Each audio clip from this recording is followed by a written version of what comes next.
Bueno, vamos a ver un ejemplo. Vamos a tomar un problema que es el problema 9.2, que está basado a su vez en un modelado empírico que se hizo en el capítulo 6, en la figura 6.3. Voy a maximizar si podemos leer. Dice que un secadero de bandas, cuyo modelo empírico se encuentra, bueno, que les dije, se obtiene en el capítulo 6, figura 6.3. El secado se controla manipulando el caudal de combustible. O sea, básicamente, imagínense una banda, una cinta transportadora en donde va lo que se está secando, entra al horno y la temperatura del horno, que es la que controla el proceso de secado, se regula modificando el caudal de combustible que va al calentador. Bien, que será un quemador de gas o no me acuerdo si es de gas, de combustible líquido. Bien, este modelo, la curva, está en el capítulo 6 y ustedes lo pueden ver en el libro. El modelo se utilizó, digamos, el modelado se hizo basándonos en la curva de reacción que se obtuvo al aplicar un cambio en escalón en la válvula de entrada de vapor, dice ahí, no es vapor, combustible, no sé por qué, combustible, y este escalón estaba dado en unidades de miliamperes. ¿Está? Esto tiene que ver con quien hizo el experimento, no es algo que nosotros podamos manejar. ¿Está? Quien lo hizo fue y modificó X miliamperes, no me acuerdo cuánto, insisto, en el problema, cuántos miliamperes se modificó a la entrada del proceso y eso, bueno, es nuestro escalón de entrada. Lo que podemos hacer es abrir ese capítulo. Vamos rápidamente al libro. Acá. No me di cuenta de haberlo tenido abierto. Vamos a sacar la bibliografía. Sacar Machullero. Capítulo 6. Fíjense, es este problema que está acá. Bien. El secadero de bandas. Dice el problema que el secadero... Acá está, dice... Dice, la Airways Increment dice que la figura 3C muestra cómo disminuye la humedad de salida de un sólido en un secadero de bandas cuando la señal que llega a la válvula que manipula el caudal de combustible, válvula aire para abrir, se incrementa en 4 miliamperes. ¿Está? Bien. Por eso es que nosotros acá tenemos expresada la ganancia como porcentaje de humedad que pierde el sólido, porque tiene un signo negativo, por miliamper que se aumenta la señal que entra a la válvula. La constante de tiempo de ese sistema es de 2,93 minutos y el tiempo muerto de ese proceso es 2,43 minutos. O sea que en definitiva nuestro G sub P es este. Guardo con este G sub P que no es el G sub P completo. ¿Por qué? No está completo porque la unidad en la que tengo la salida de esta función de transferencia es porcentaje de humedad, que sería el valor de la variable a controlar. Pero recordemos que en control nosotros necesitamos que nuestro G sub P esté en unidades de variable medida, y la variable medida tiene que estar en unidades estándares, o sea, miliamperes.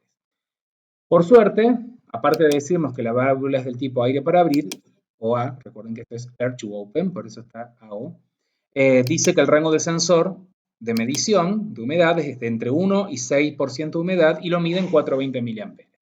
Se nos pide calcular el tipo de actuación del controlador y sintonizar el controlador por realimentación en PI y PID utilizando Ziegler-Nichols en lazo abierto.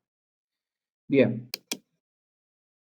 En definitiva, este es el diagrama de bloques de nuestros procesos. Digamos, la curva, esta reacción, esta que está acá en el capítulo 6, se obtuvo aplicando en el controlador, bueno, no está la entrada acá, es la entrada electrónica que tiene el controlador, donde uno abre esta señal M, 4 miliamperes. Bueno, esto de una señal a la salida, un cambio en porcentaje de humedad que nosotros necesitamos convertirlos a miliamperes para poder realimentarlo acá. Por lo tanto, lo que necesitamos obtener es el G sub P mayúscula, porque lo que tenemos es una parte del G sub P mayúscula. Recuerden que el GP mayúscula incluye, vamos a avanzar, incluye a GM, GP y GB. Lo que nosotros tenemos que nos da el problema es GP por G sub P, porque es la respuesta del sistema constituido por la válvula y el proceso. Bien, necesitamos entonces obtener G sub M, la ganancia del sensor, para poder multiplicarla y entonces sí obtener el G sub P en las unidades que corresponden. La ganancia de nuestro sensor la vamos a calcular, que sería su función de transferencia, porque se supone que es rápido y podemos despreciar su constante de tiempo, o sea que el tiempo de respuesta es despreciable respecto a la respuesta del sistema. Se va a hacer la relación entre el delta a la salida sobre el delta en la entrada. Bien, 20 menos 4 miliamperes sobre 6 menos 1 porcentaje de humedad. Digo porcentaje de humedad porque son las unidades en las que está nosotros. Habría que ver claramente ese porcentaje de humedad está, pero no nos interesa para la hora de resolver el problema. Entonces, ahora sí, sabemos que nuestra ganancia del sensor es 3,2, así que vamos a hacer el producto de los tres, así que lo único que vamos a tener que multiplicar es 3,2 por 0,5. Nuestra función de transferencia final es esta. G sub P igual a menos 1,6 sobre 2,93S más 1 por E a la menos 2,43S. Bien, nos pide, antes de sintonizar el controlador, determinar el tipo de actuación. Y vamos a pensar qué es lo que tenemos que hacer. Si en nuestro sistema aumenta la humedad a la salida, va a aumentar la señal medida, yo lo que necesito es secar más. Para secar más tengo que inyectar más combustible para aumentar la temperatura. Entonces tengo una válvula del tipo aire para abrir, o sea que tengo que abrirla más. ¿Está? Entonces, si aumenta la señal medida, tiene que aumentar la señal del controlador. Por lo tanto, la acción debe ser directa. Bien, eso también nos podríamos dar cuenta, ya cuando estemos un poco más cancheros, que si nuestro proceso tiene un signo negativo, la ganancia de nuestro proceso tiene signo negativo, y el resto de los actuadores son todos directos, o sea, la válvula es aire para abrir, básicamente tenemos que actuar de manera directa. Pero eso requiere un poco más quizá de experiencia como para darse cuenta de una. Bueno, entonces vamos a sintonizar. Vamos a tomar estos tres valores, K sub P, tau P y tiempo muerto, para utilizar la tablita de Don Ziegler-Nichols y calcular, diseñar, sintonizar el control PI. Fíjense, utilizamos lo que está acá en la tabla. Nos da que el K sub P es 0,67 y el tau I 8,09 para el control PI y análogamente 0,9, 4,86 y 1,21 K sub P, tau I y tau D respectivamente para el controlador PI. Con esto ya concluiría el problema. Lo que vamos a hacer nosotros es ver qué pasa en una simulación. Así que yo acá armé el lacito, lo armé en MATLAB. Básicamente puse el controlador PI, todos los arrastré desde acá, ¿no? Como vimos la otra vez, yo voy arrastrando las cajitas y las voy poniendo acá. Un controlador PID, una función de transferencia que la cargué haciendo doble clic. Fíjense que lo único que hice acá fue, voy a volverme un par de filminas donde está la función. Entonces fíjense que acá cargué, acá está mal, esto, que estuve haciendo algunas pruebas antes de grabar, acá es menos 1,6. Bien, esto, en el numerador, mi función de transferencia tengo menos 1,6 y en el denominador tengo 2,93 S más 1. Bien, tengo entonces cargada mi función de transferencia y el tiempo muerto lo tengo que agregar aparte, porque recuerden que no se puede poner dentro del polinomio.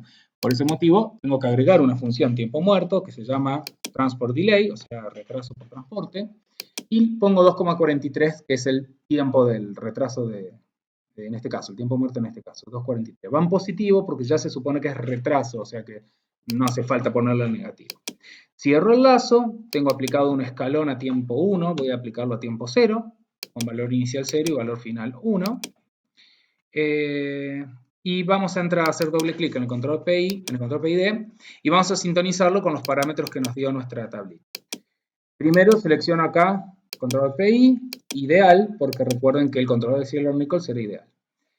El resto de los parámetros no los vamos a tocar, después podemos llegar a verlos uno por uno, digamos, MATLAB nos permite configurar varias cosas, pero que son más avanzadas, como los límites de la salida, de la válvula, digamos del controlador, podríamos poner entre 4 y 20 miliamperes, podemos definir algunas otras cosas, pero que son un poco más complejas, el método de reseteo de la acción integral, hay varias cosas que se podrían como profundizar, pero que bueno, para el nivel que alcanza este curso de grado no lo vamos a...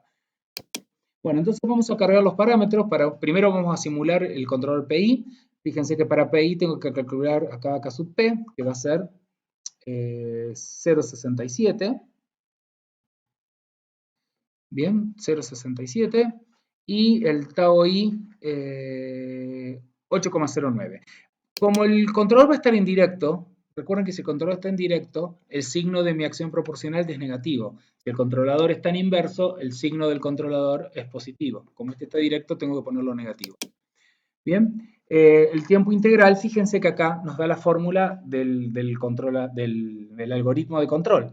Es el simple, ¿no? El ideal, perdón, el controlador PI ideal. Pero en vez de tener 1 sobre tau I, tenemos el I, que sería el tau I, multiplicando. O sea que el valor que nosotros obtuvimos acá era un valor para dividir. Acá tenemos que ponerlo para multiplicar. O sea,